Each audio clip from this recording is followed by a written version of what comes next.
오늘 이 아침 우리에게 주신 말씀은 시편 12편입니다.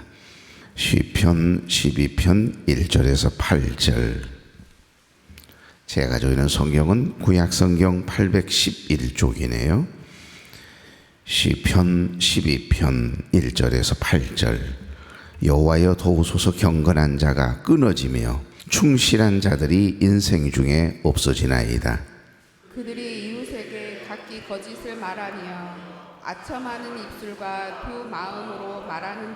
여호와께서 모든 아첨하는 입술과 자랑하는 혀를 끊으시리니 그들이 말하기를 우리의 혀가 이기리라. 우리 입술은 우리 것이니 우리를 주관할 자 누구리요 함이로다. 여호와의 말씀에 가련한 자들의 눌림과 궁핍한 자들의 탄식으로 말미암아 내가 이제 일어나 그가 원하는 안전한 지대에 두리라 하시도다.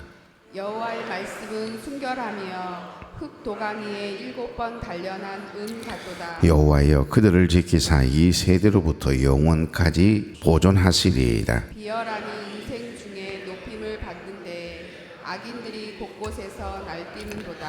아멘. 차오로 인사 나누죠. 좋은 아침입니다. 네, 참 좋은 아침이네요. 이 아침 첫 시간 하나님께 드리기 위해서 걸어간 발걸음을 되신 여러분, 또 가정에서 유튜브를 통해 함께 예배에 참여하고 있는 우리 교회 여러분 주의 이름으로 축복합니다. 어제 새가족 부장이신 우리 김옥덕 권사님 부군이 시진이 아빠가 어제 아침 새벽 5시 새벽 예배 딱 마치자마자 바로 돌아가셨어요. 아쉽긴 하지만 참 감사하다 그런 생각이 들었습니다. 특별히 시진이 아빠를 제가 만난 게 거슬러 이렇게 올라가 보니까 딱 17년 정도 된 것 같더라고요. 여자 좋아하고 술 좋아하고 사생아까지 낳았던 오거스틴, 아들을 위해서 눈물을 흘려 기도했던 어머니 모니카가 기도해도 전혀 기도의 응답이 없고 방탕한 삶을 살아가던 그 아들 때문에 눈물 지으며 기도하거든요. 다른 분들의 기도는 그렇게 응답을 잘해 주시면서 왜 내 기도는 이렇게 응답이 안 될까? 남편 교회 안 다니지요. 아들에게 여자 좋아하고 술 좋아하고 방탕하지요. 사생아까지 낳지요. 그러니 여러분 얼마나 속상해요. 내 기도는 안 들어주시는구나. 하나님 너무하시네. 그러다가 이제 기도를 포기할 무렵에 목사님을 찾아가지요. 목사님, 난 어떻게 해요? 내 기도를 하나님은 안 들어주시는 것 같아요. 그랬더니 안브루스 감독이지요. 목사님이 그러시거든요.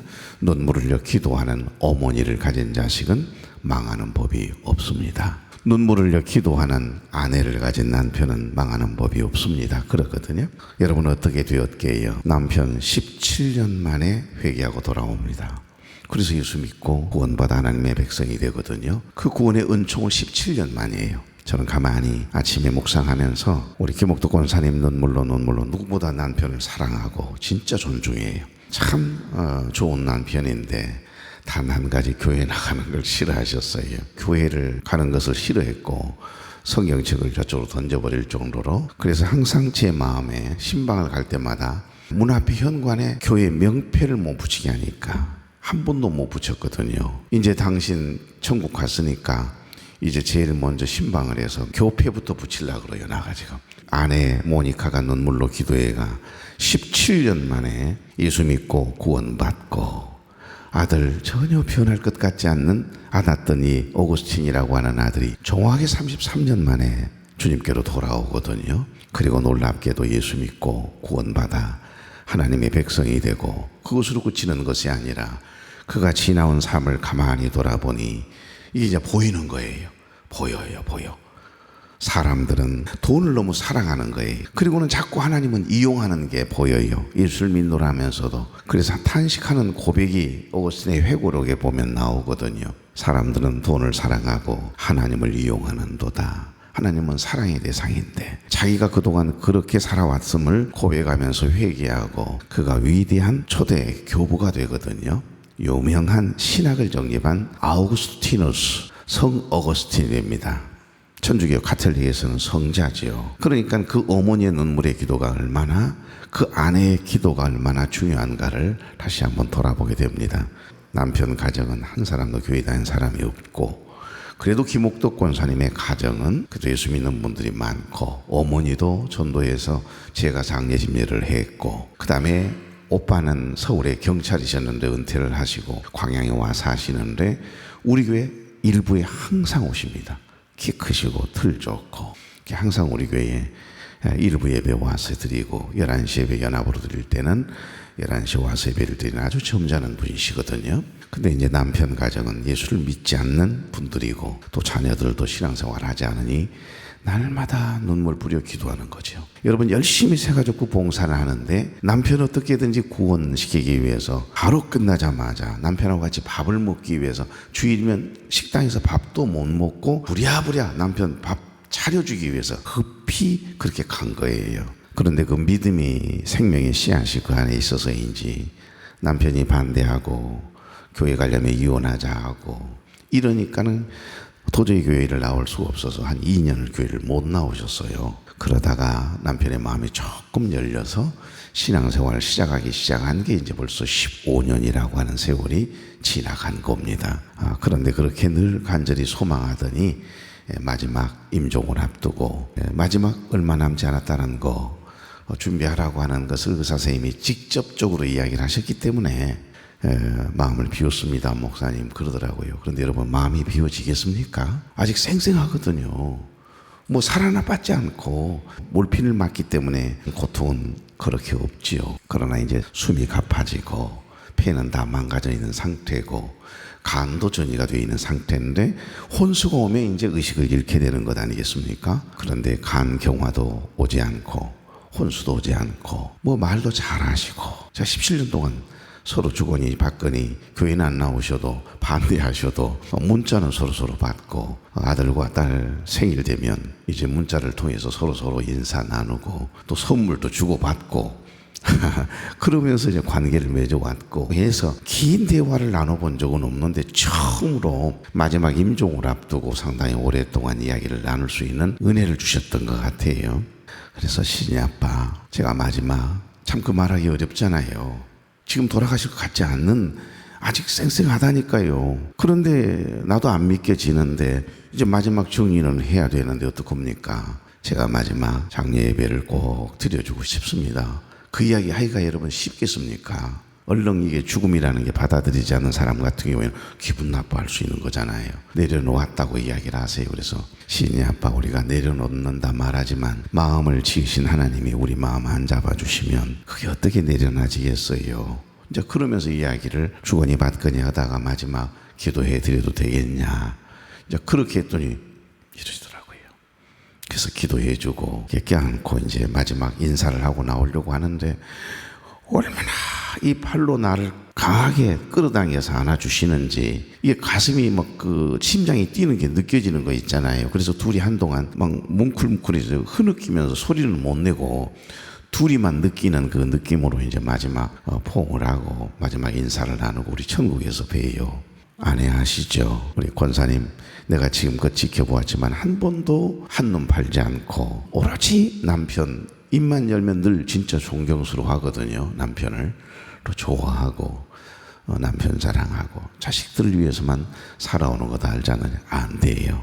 걱정하지 말고 예수 믿고 구원 받아야 천국 가서 만날 것 아니요. 그래서 천국 가서 뵙시다. 이제 그러고는 마지막 인사를 나누고 이제 왔습니다. 그런데 이제 저희들 배웅하기 위해서 밖에 엘리베이터까지 있다가 왔다가 돌아갔는데 이제 그때부터 임종이 시작이 된 거죠. 나 마지막까지 의식 잃지 않고 오한이 와서 추워가지고 힘든 것 외에는 그러나 그 순간에 이제 아내와 깊은 이야기를 나누었던 것 같아요.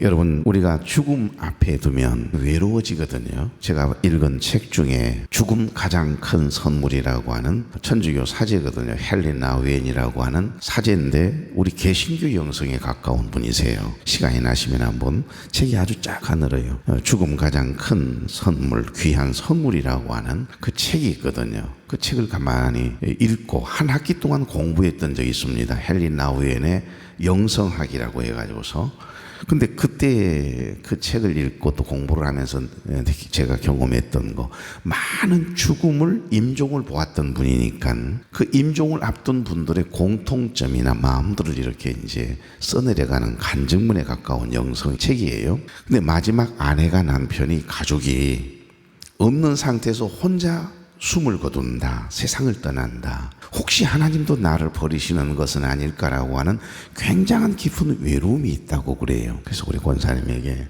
권사님 늘 평상시에도 잘하지만 여보 사랑해요, 사랑해. 곁에서 끊임없이 당신을 내가 너무 사랑한다, 사랑했다, 그 고백을 계속 좀 많이 해주시라고 했더니 목사님 많이 하고 있어요. 그래서 마지막 그 순간에 나는 버림을 받지 않았구나라고 하는 그 따뜻함을, 그 누군가의 사랑을 받고 사랑의 고백을 듣고 마지막을 가게 되면요, 하나님도 나를 버리시지 않는다라고 하는 믿음이 생긴다는 겁니다.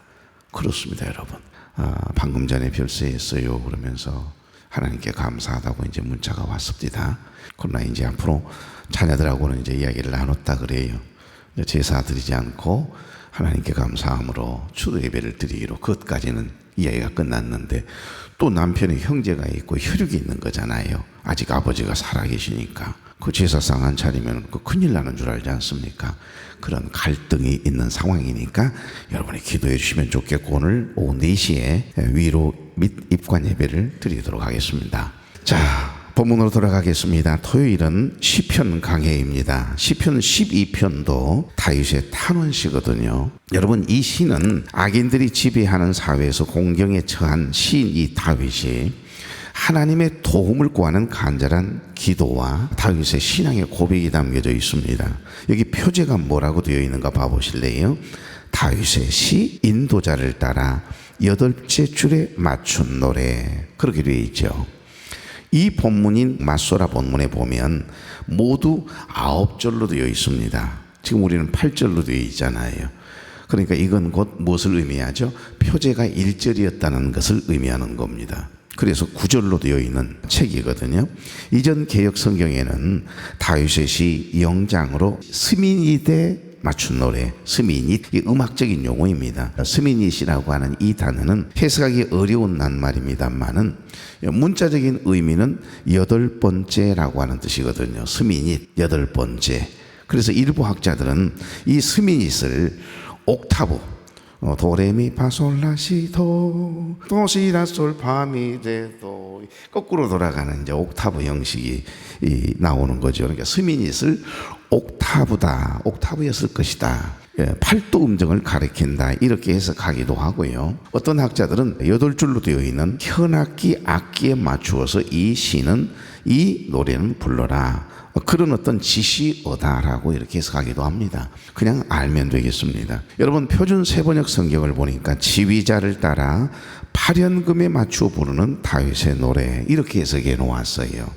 그러니까 이게 음악적인 지시어, 용어임을 생각하면 될 것 같습니다. 자, 여기 1절 다 같이 여호와여 도우소서, 경건한 자가 끊어지며 충실한 자들이 인생 중에 없어지나이다.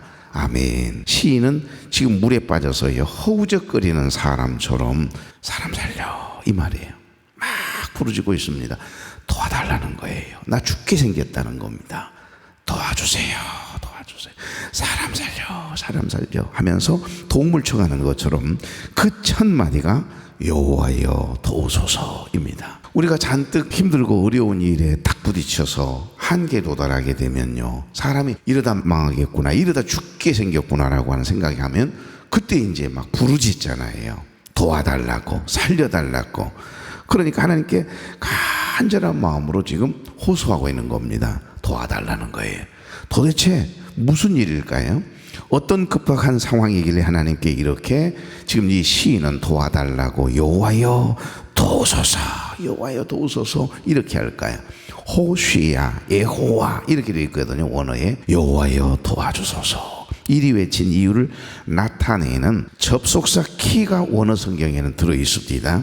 중간에 키가 들어있어요. 호시야, 예호와, 키 가마르 하시드 이렇게 되어 있어요. 그러니까 여기 접속사 키가 들어있다는 말은, 이 키는 왜냐하면 뭐뭐 때문에라고 하는 의미가 되는 거니까 그 내용이 1절부터 2절에 나오는 겁니다. 다 같이 여호와여 도우소서, 경건한 자가 끊어지며 충실한 자들이 인생 중에 없어지나이다. 2절 그들이 이웃에게 각기 거짓을 말하며 아첨하는 입술과 두 마음으로 말하는도다. 아멘. 여기 바른 성경에 보니까 여호와시여 도우소서, 경건한 사람이 끊어졌고 신실한 사람들이 인생 중에서 사라졌습니다. 그들은 서로 이웃에게 헛된 것을 말하니 아첨하는 입술과 두 마음으로 말합니다. 그렇게 되어 있어요. 표준성경 새번역에는 신실한 사람도 끊어지고 진실한 사람도 사람 사는 세상에서 없어졌어요, 사라졌어요, 이 말이거든요. 그러니까 현대어 성경에는 착한 사람 하나 구경할 수 없고 정직한 사람 하나 어디에 눈 뜨고 찾아봐도 아무리 돌아봐도 착한 사람이 없다는 거예요. 그러니까 지금 이러다가 나를 죽이려고 하는 사람만, 나를 억울하게 해가지고서 없애버리려고 하는 사람들 천지라 이 말입니다.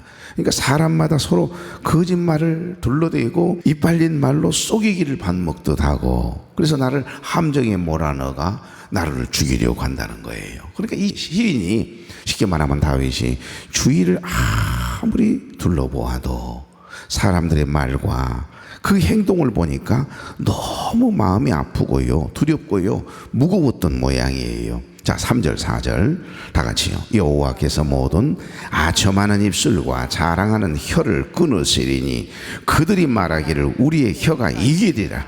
우리 입술은 우리 것이니 우리를 주관할 자 누구리요 함이로다. 아멘. 지금 무엇이 다윗으로 하여금 이렇게 절박한 위기감을 느끼도록 도와주세요, 살려주세요 하면서 이렇게 간청하도록 부르짖도록 했다는 이야기입니까? 그 위기감을 느끼게 하고 있는 것이 뭐냐 이 말이에요. 하나님 없이 살아가는 사람들과 그때 당시의 세상이라는 겁니다. 그러니까 2절 4절을 보시면 그 탄원의 실상, 이 실체를 자세히 진술하고 있네요. 시인은 하나님을 두려워할 줄 모르는 악인들의 말은 모두 거짓과 하천뿐이고 없는 말을 만들어서 있는 것처럼 사실인 것처럼 그렇게 공격하고 억울하게 하고 힘들게 하고 마음을 아프게 한다 이 말이에요. 그들은 두 마음을 가지고 있기 때문에 말하고 행동하고 하는 모든 것들이 다 거짓이라는 겁니다. 그래서 하나님께 지금 도와달라고 부르짖고 있는 거예요. 호시야 여호와 여호와여 도와주소서, 이렇게 외치는 거예요. 하나님 없이 살아가는 인생은 다 똑같습니다. 하나님을 두려워할 줄 모르는 인생, 하나님을 경외함이 없는 세상, 다 마찬가지라는 거예요. 여기 새한글 성경으로 제가 오늘 본문을 한번 읽어드려 볼게요. 1절 한번 보실래요? 도와주십시오. 주님, 한결같은 사람이 없어졌으니까요. 믿을 만한 사람이 사라졌습니다. 인간들 가운데서요. 이게 1절이에요. 사람들이 서로 터무니없는 말을 합니다. 매끄러운 입술과 두 마음으로 말합니다. 여호와가 없애주기를 바랍니다. 모든 매끄러운 입술을 큰 소리 치는 혀를, 그 다음 그들이 말합니다. 혀가 우리에게 있어서 우리는 강해. 응? 우리의 입술이 얼마나 강한데, 우리의 말이 얼마나 강한데 내가 저 사람 이겨낼 자신이 있어. 누가 우리의 주인이란 말이냐 이 말이에요. 이 말쟁이들은, 그리고 자기의 주장을 펼치면서 다른 사람들을 힘들게 하고 억울하게 하는 사람들은 자기 말이 곧 주인이고 왕이거든요. 법이거든요. 이 말입니다. 지금 3절 4절 이 부분을 메시지 성경은 이렇게 해석해 놓았습니다. 저들 얼굴에서 입술을 베어버리소서, 나불대는 저 입에서 혀를 뽑아버리소서. 우리가 말로 구워 삼지 못할 자 누구리야. 새치 혀로 하지 못할 일이 무엇이랴 하며 떠드는 소리, 하나님 나는 더는 못 듣겠습니다. 이 말이거든요. 다시 5절부터 8절을 새한글 성경으로 가보겠습니다. 5절입니다. 불쌍한 사람들이 겪는 폭행 때문에, 가난한 사람들의 신음소리 때문에 이제 내가 나서야겠다 하고 여호와가 말씀하십니다. 뭔가 희망이 보이죠? 내가 베풀어야겠다 그들이 바라는 도움을. 여호와의 말씀은 깨끗한 말씀입니다. 땅에 만들어둔 도가니에서 녹여낸 은 같습니다. 7번 걸러낸 은과 같습니다. 주님, 그들을 지켜주셔야 합니다. 그들을 이 세대의 사람들로부터 영원히 보호해 주셔야 합니다. 그릇된 사람들이 이리저리 돌아다닙니다. 상스러운 것을 높이는 때입니다. 인간들이. 이리 해석해 놓았어요. 여러분, 오늘 본문은 사실 설명이 필요합니까? 아니요, 필요 없어요. 쉬운 성경으로, 한글 성경으로, 새 한글 성경으로, 메시지 성경으로 제가 읽어드린 이유가 거기 있습니다. 읽는 것만으로도요 충분히 깨달음을 얻을 수 있는 시가 바로 오늘 시편 12편이거든요. 본문을 간단히 요약하면 첫째, 믿을 만한 사람이 없다는 겁니다. 지금 여러분이 살고 있는 여러분 주위를 돌아보면 믿을 만한 사람이 없다, 그렇게 느껴질 때가 혹시 없습니까? 말과 행실에서 한결같은 사람이 없다는 거예요. 신실하다, 성실하다, 이 말은 마음이 두 마음이 아니라는 겁니다. 한 마음, 한 뜻, 일편단심, 흐트러짐이 없고 흔들림이 없는, 변함이 없는 그 마음을 성실이라 그러거든요. 하나님 앞에 신실하고 사람들 앞에는 성실하고. 할렐루야. 두 마음을 가지면 안 돼요. 여러분, 믿을 만한 사람이 없다라고 고백하고 있는 시인의 고백을 이야기하는 거고요. 두 번째, 정리하자면 하나님을 전혀 의식하지 않고 거룩한 두려움도 없고 자기 마음대로 말하고 거짓과 아첨을, 험담을 서슴지 않는다는 겁니다. 4절 다 같이 시작. 그들이 말하기를 우리의 혀가 이기리라. 우리 입술은 우리 것이니 우리를 주관할 자 누구리요 함이로다. 우리의 혀가 이기리라. 우리의 혀가 이기리라. 4절에 보시면 하나님에 대하여 함부로 말하고 거짓을 입에 담은 이들의 영적 실상에 대해서 지금 말하고 있는 겁니다. 뭐라 그러죠? 우리의 혀가 이기리라. 우리의 혀가 이기리라. 내 말은 항상 옳다라는 뜻입니다. 우리 안에 하나님의 생각과 하나님의 마음, 하나님의 뜻은 안중에도 없고 내 뜻, 내 생각이 옳다라고 주장하면서 말을 막 하게 되는 분들이 있잖아요. 항상 내 말이 옳다라고 생각하는, 그런 생각을 가지고 말하는 사람들을 가리켜 우리의 혀가 이기리라. 우리의 혀가 이기리라. 내 말한 대로 그대로 될 거야, 이 말이죠. 그러니까 우리 입술을 주관할 자가 누구리요? 이 말은 자기가 옳다고 생각하면 다 말하고 자기가 주장하는 말을 굽히지 않는다는 거예요. 이런 사람들은 하나님도 못 말리는 사람이란 이야기를 다윗은 지금 고백하고 있는 겁니다. 그래서 하나님께서도 그 혀를 통제할 수 없는 사람, 입이 열리면 막 그냥 이 말이고 저 말이고 막 해대고 다닌다, 이 말이에요. 여러분, 하나님께서 그 혀를 통제하지 못해서 가만두는 것일까요? 아니요. 우리의 혀가 이기리라. 내 말은 항상 옳다, 이 생각을 가지고 살아가는 악한 사람이라는 것을 지금 다윗은 고발하고 있는 겁니다. 이런 사람은요, 자기는 똑똑하고 의로운 것 같아도 참으로 불행한 사람이라는 겁니다. 여러분, 세 번째, 이런 세상에서는 가장 약한 사람들이 가장 먼저 고통을 겪는다라고 하는 사실을 우리에게 닿게 해주시네요. 그래서 시인은 저들처럼 되지 않기 위해서 기도한다는 거예요. 이게 믿음이에요. 이게 영성인 겁니다. 저 사람들을 비난하고 저 사람은 옳고 그르다라고 판단하고 재단하고 심판하는 것이 아니라, 정죄하는 것이 아니라, 비판하는 것이 아니라, 하나님, 나는 저 사람처럼 되지 않게 해주시옵소서. 하나님, 나 저 사람처럼 그렇게 말하지 않게 해주시고 그런 생각을 품지 않게 해주시는 거 감사합니다. 그것 때문에 기도한다는 거예요. 얼마나 은혜스러워요. 하나님 없이 살아가는 악한 이들 때문에 고통당하는 이들을 위해서 지금 이 시인은 여호와여 도우소서, 하나님 나를 붙잡아 주십시오. 나의 입술에 파수꾼을 세워주시고 내 마음을 붙잡아 주십시오. 이렇게 하나님께 기도를 드리고 있는 시인의 모습이 오늘 본문에 나오네요.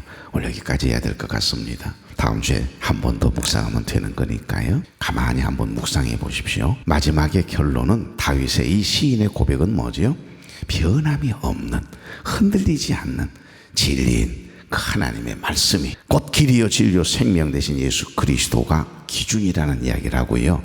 아무리 세상이 흔들리고 아무리 세상이 악해도 억울한 일을 당한다 할지라도 그 내 인생의 주인 되신 주님이 내 마음을 붙잡아 주시면, 내가 주님을 붙잡는 게 아니라 하나님의 말씀이, 예수 그리스도께서 우리를 탁 붙잡아 주시면 그 인생 반드시 승리하게 되는 줄로 믿습니다.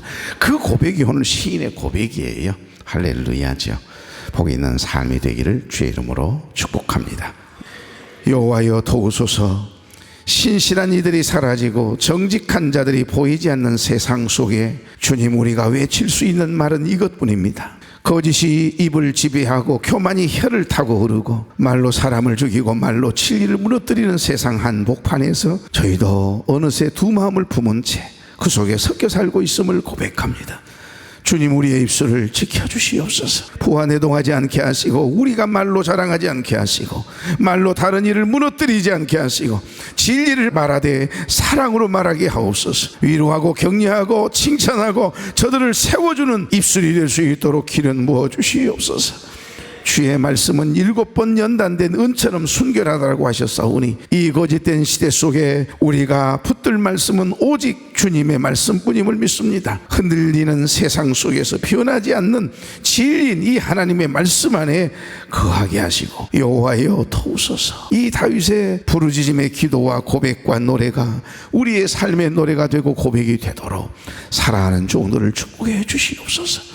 이제는 우리 주 예수 그리스도의 은혜와 하나님 아버지의 극진하신 사랑과 성령님의 감동, 감화, 교통, 위로, 축복, 인도하심의 역사가 사랑하는 종들의 머리 위에 이제로부터 영원토록 함께 계시기를 간절히 축원하옵나이다.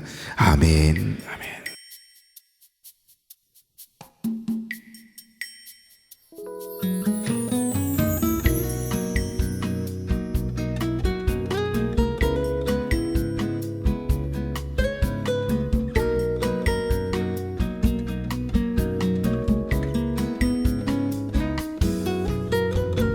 따스한 햇살처럼 언제나 나에게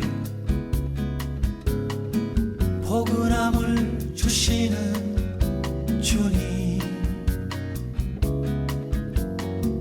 따스한 주님 사랑 넘치는 우리의 가슴에 주님을 노래하는 기쁨의 찬양 소리.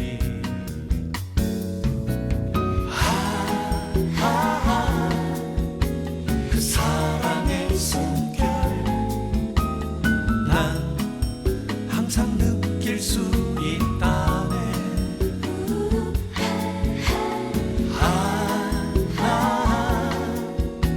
잔잔한 미소로 내 곁에 계시는 분, 오 나의 사랑, 오 나의 노래, 이 세상 무엇보다 가장 귀한 나의 주님, 오 나의 사랑, 오 나의 노래, 이 세상 누구보다 가장 귀한 나의 주님.